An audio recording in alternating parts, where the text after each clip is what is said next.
By creating your tasks, you created a to-do list. But a to-do list is just a wish list because it doesn't say when exactly you're going to get each task done.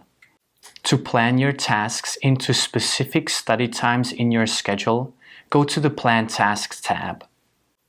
In the left sidebar, you can see all the tasks you still have to do. You can filter by the courses and task categories, but you can also choose to only see the tasks that you should be working on, which are the tasks within their start date range. I made a video covering this concept, so make sure you check it out. Your ultimate goal is to make sure that the tasks you should be working on are fully planned inside a study block. That way, all you have to do is follow your daily agenda and know that you will get everything done on time. To plan your tasks, simply drag an unplanned task and drop it into an empty study time.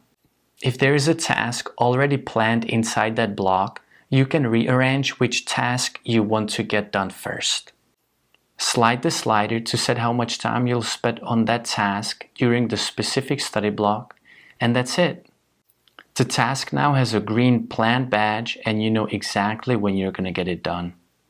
If you can get only a part of a task done in one study block, drag it to another one to work on it at different times as well. If you plan a task but don't work on it and the time passes, don't worry. The task will become unplanned, warning you that you need to plan it again. I would recommend planning your tasks at least a few times a week, but definitely plan your week out on Sunday night. Once a task is planned and has a place in your calendar, the likelihood of you getting it done on time is super high. So start planning and keep digging.